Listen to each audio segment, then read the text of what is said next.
How's it going, guys? Welcome back. I hope everyone's had a good week so far. This is Alex Himes with the Ruckus.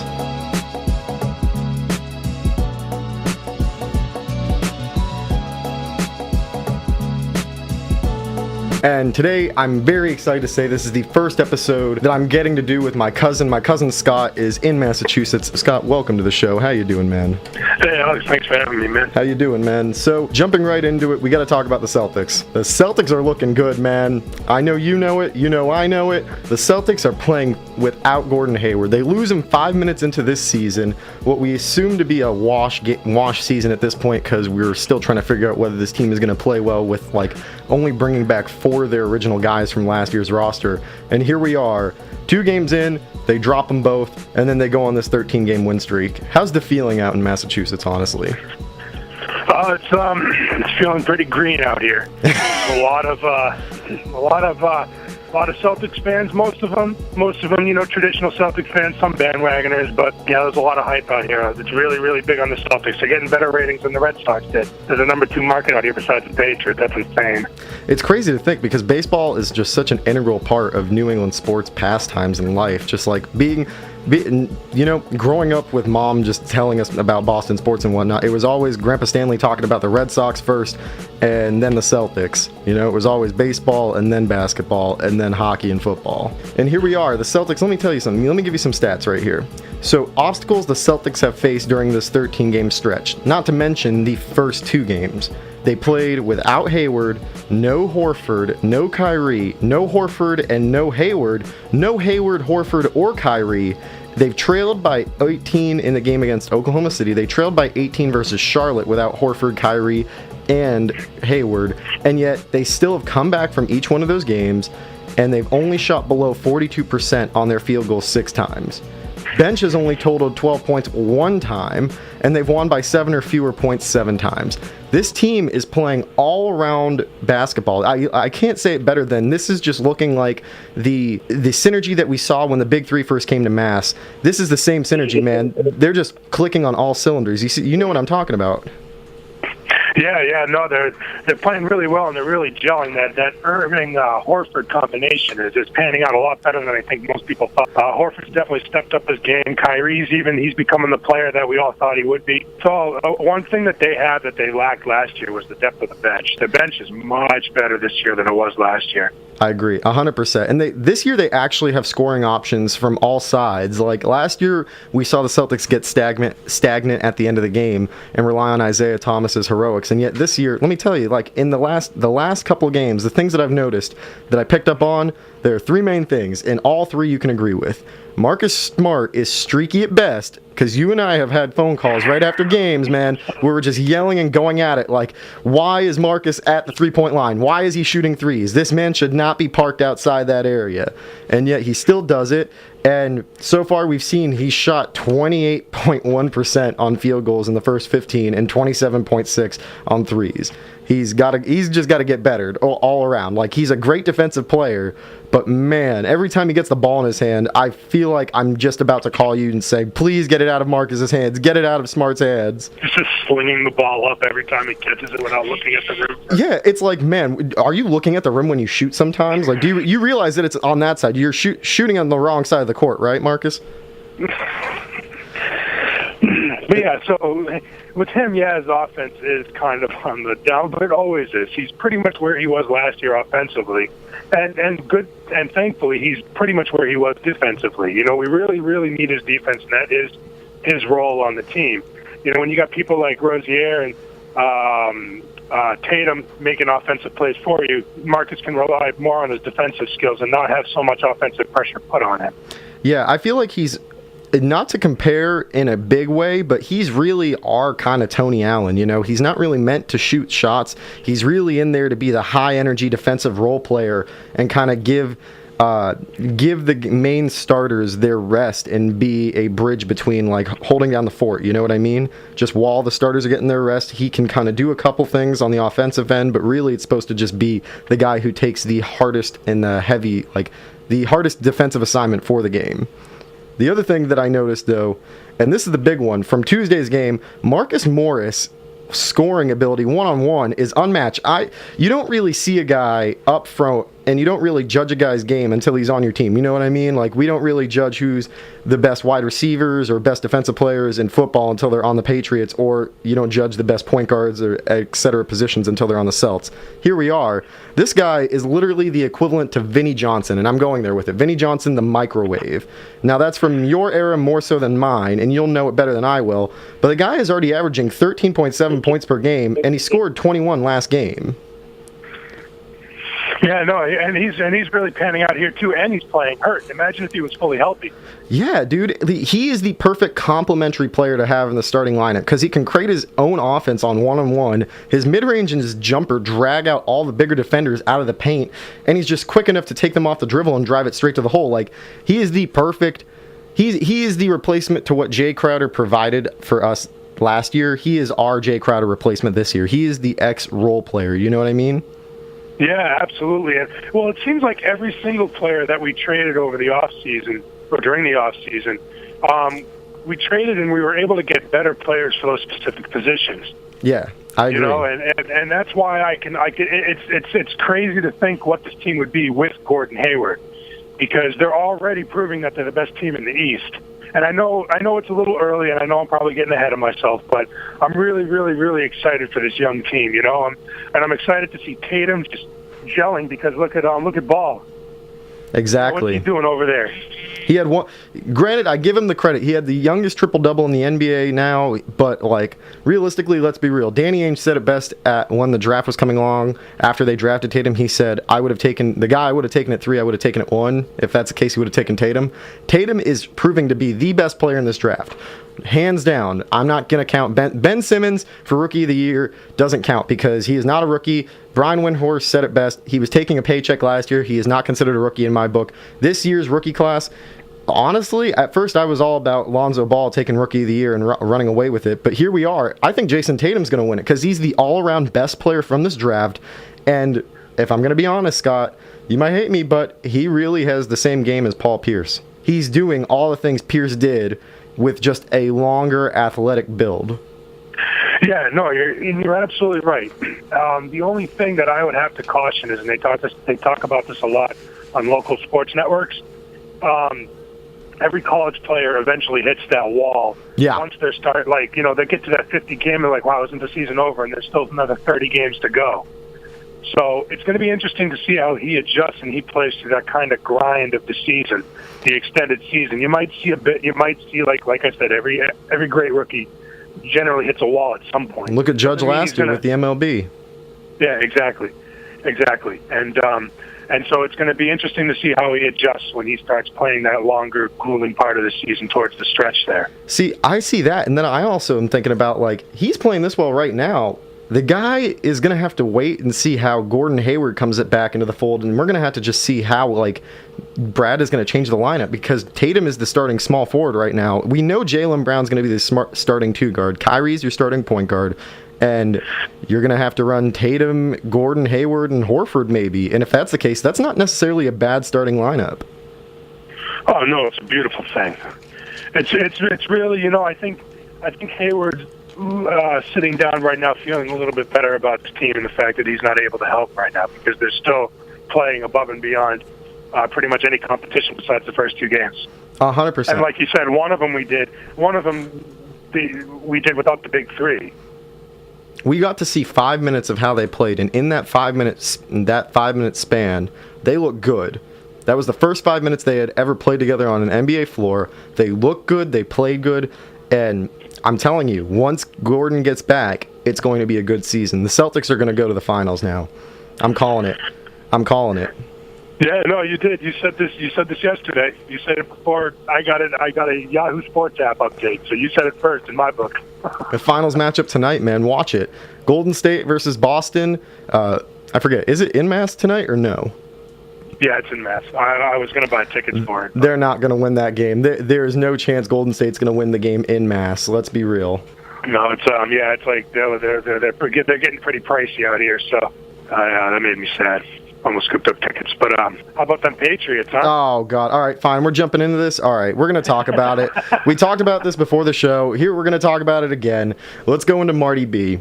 All right, let me ask. Who's to blame in this? Is it Martellus, Bennett, or the Packers? Probably the Packers for letting him go. I mean, I don't know. I kind of feel like if they had just kind of worked with him a little bit better and not just said like, oh, our way or the highway, they would have had a really good tight end still, instead of just letting them go for no reason. I don't blame him for wanting to get out of there the second Rodgers went down. They're not going to win. They might not even make the playoffs. And so I don't blame him. I don't blame him for wanting to jump ship and going to a system that he's not only familiar with, but has had success in. Yeah, I agree, man. I mean, to give some backstory for people who don't know, Bennett signed with the Packers this offseason for a $21 million 3-year deal, claims that he would retire in the upcoming season just a few weeks back after going through some injury stuff on Instagram. And here we are. The next couple of weeks, he claimed that the team cut him for failure to disclose an injury, which the injury that he's talking about is a torn rotator cuff and a couple other injuries due to his shoulder, which require surgery. Well, the situation then became, I'm going to forego playing, put me on IR, and let me get the surgery and get better. Well, the Packers didn't like that, so what they did is they cut him, and they cut him because of the injury, and they're claiming that he did not disclose the injury in the beginning of the season, so because of that, they're trying to fight him and recoup the losses from the contract that they signed. And yet, somehow Bennett played Sunday's game, looked completely fine, and grabbed 38 yards. So let me give you my conspiracy theory, all right? And this seems to be the same theory that I had, that most athletes around the league and reporters have had. So Scott, let me see if you like this one. Bennett had shoulder issues going into the season, which the Packers were aware of, They took the gamble on him because they figured, this is the biggest free agent signing we've had in a while. We need to pair a good tight end with Rodgers, and then maybe that'll push us over the hump. Well, they did. Here they are. Bennett then loses interest because Aaron Rodgers goes down and realizes, we're not really going to do much. We're not going to win with Brett Hundley, so might as well forego this season, collect my money, go on IR, and get healthier. Whether the retirement thing was true or not, we don't know. But I'm just going to say that that's not true just for the sake of this conspiracy theory. Well, Bennett decides to go with the surgery route. The team doesn't like it, so they cut him before he does that, and they're going to try and sue him for the losses. Well, Bennett makes that money, gets cut, has the ability to be claimed, tells teams he doesn't want to be claimed, then ends up getting claimed by the New England Patriots, the one team that can probably convince him to keep playing because he knows the system. He really doesn't have to do much to get acclimated, and you're playing on a Super Bowl contending team. And look at that. Look at what he did. He ended up playing Sunday, grabbed 38 yards, looked completely fine, and I don't really think he needs that surgery anymore. Just saying. Do you believe that? Do you think there's truth to that? I don't know how much of a conspiracy theory that actually is. I mean, LeGarrette Blount did it a few years back, This is literally LeGarrette Blount 2.0. We traded him. He ended up, things weren't going the way that he wanted them to. He wanted out of the system, and the Patriots took him back because they know what he can provide. Yeah, exactly. And I'm kind of, side note, I am surprised that Blount is not on the roster again this year. I know he's on the Eagles. I wish him well, but I'm definitely still surprised that he's not on the roster. So I was so disappointed about that. Yeah, man. Like he led the league in touchdowns. Exactly. Like you came back to the team and you led the league. Stay on the team. Don't go again. And then look what he's doing in Philadelphia. Not much. Exactly. It's kind of great. It's like you start to realize how good of a quarterback Brady is when all these other players are leaving the system and they're not panning out to be the way that they should, Yeah. Some of them, sometimes you just gel specifically under a system, and in their cases, like LeGarrette Blount, I think the Patriot system is meant for his play style. Oh, man. The Patriot system is just...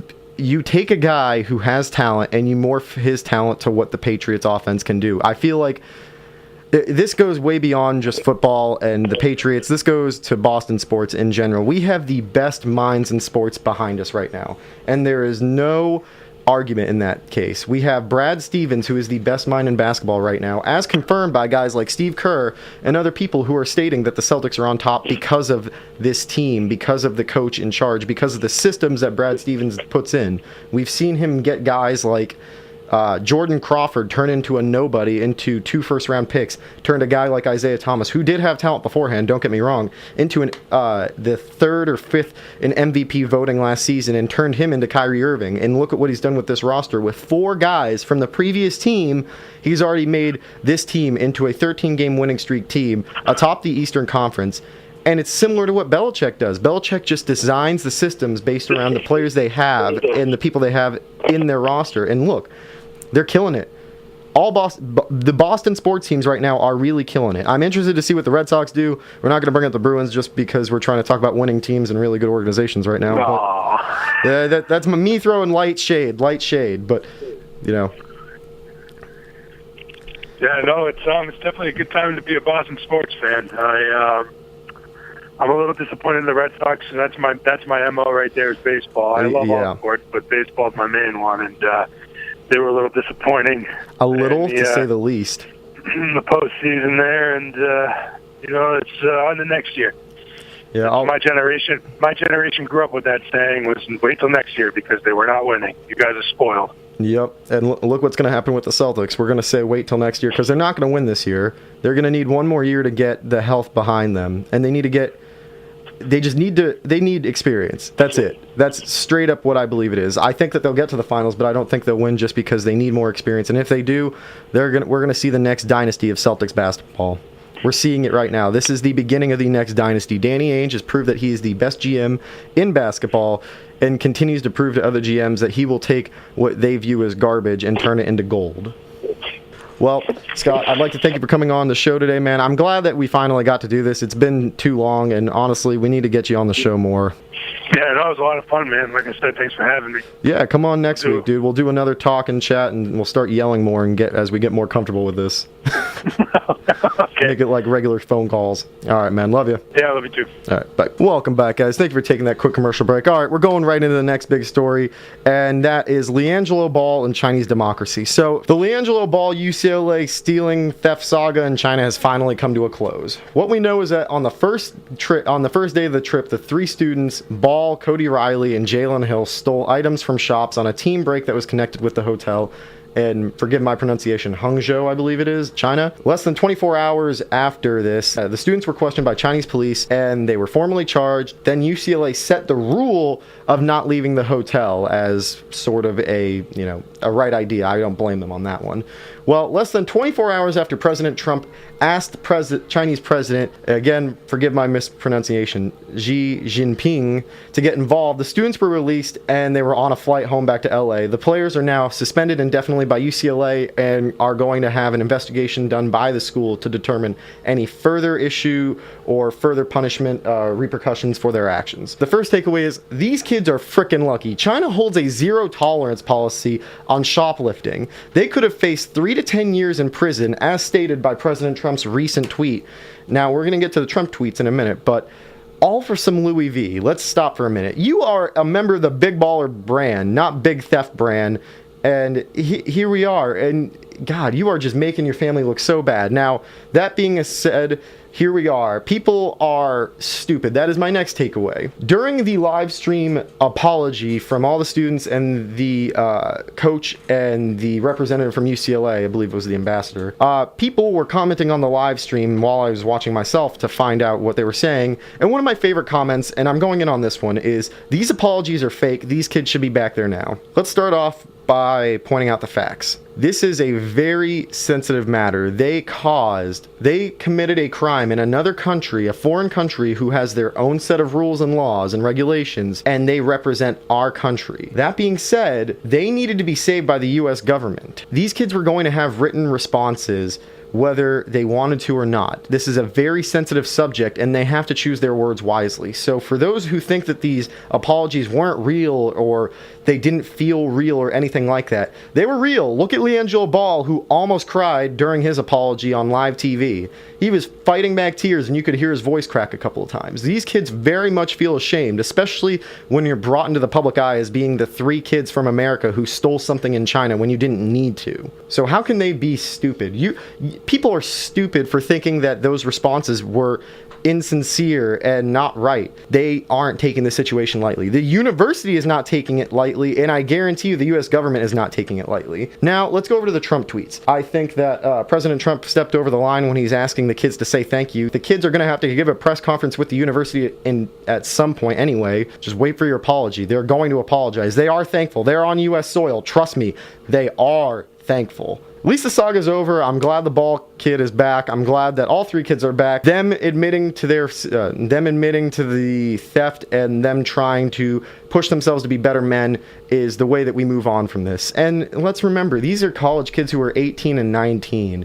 We're expecting them to go from high school where they still have to ask a professor or teacher to go to the bathroom to all of a sudden represent the United States in a game of basketball when they're still basically kids. We can't expect too much from them, so if they make a mistake like this, yes, it's irreprehensible, but they're young and they'll learn. And that's the most important thing from this story. We're going to talk about Colin Kaepernick. So, does Colin Kaepernick deserve GQ Citizen of the Year? This has been probably one of the most talked about subjects on Twitter in sports right now, because we've all seen it. We all see the cover where Kaepernick has the afro, the black turtleneck chain and jacket. By the way, I really do like the turtleneck and chain look, especially with the jacket.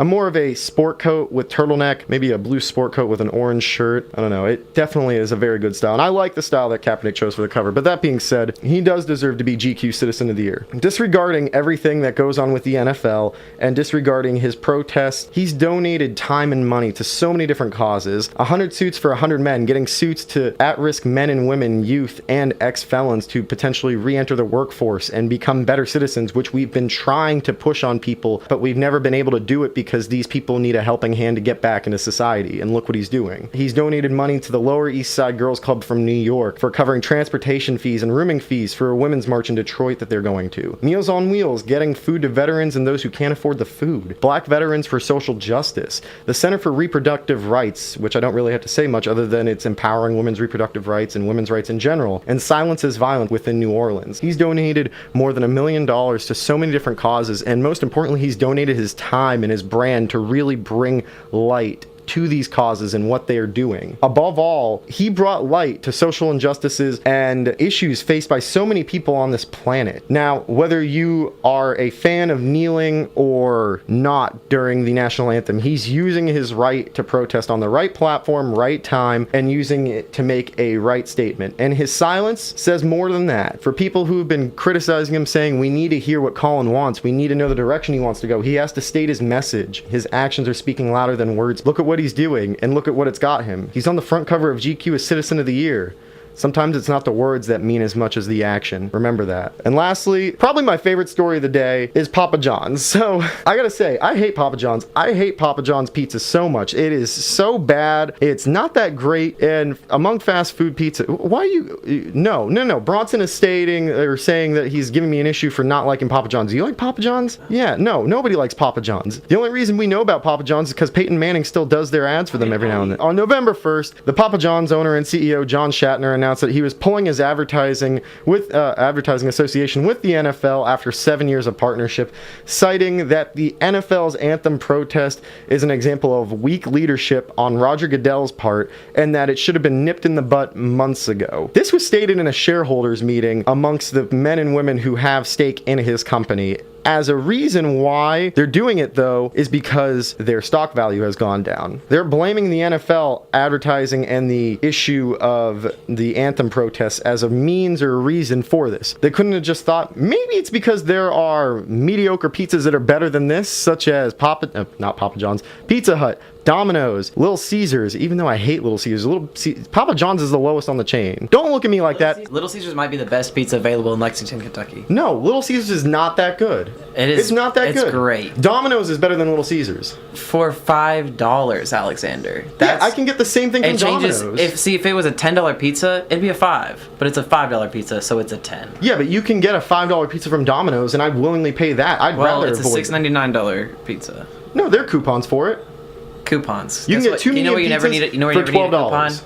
Little Caesars. Yeah, but why would you go to Little Caesars? Just because it's cheap doesn't mean it's good. Because if you have 7 children, it's really easy to feed all of them with $5 pizzas. All right, I'm turning his mic off. He's just making me feel guilty at this point. Back to the point. He cited the NFL as the reason for his stock prices going down. Well, this didn't bode over well. And of course, their company stock price has now dropped by $13 since that point. And since then, as of yesterday, the owner and CEO, John Shatner, released an apology on Twitter, three tweets via their Twitter account. I don't believe it was him directly, but it was the company stating along the lines, we're sorry for that. And they ended it on a note of doing something very sly with marketing. I gotta say this and point it out. They ended it on the note of noting We are against everyone except for neo-Nazis. Well, if that's the case, congratulations on being the smart person to actually get everyone to agree with your opinion, but I'm still gonna say that your pizza still sucks. And on that note, ladies and gentlemen, it is the end of the day. I'd like to thank everyone for tuning into the show today. Thank you again for my cousin Scott for coming on. I really enjoyed doing this one with him. And for those of you who are tuning in via Facebook Live, thank you again. Catch more on my Instagram channel, Himes World, on Facebook at Alexander Himes, and YouTube at Alexander Himes for more content and more sports-related stuff. Have a great day, everyone. We'll see you next week.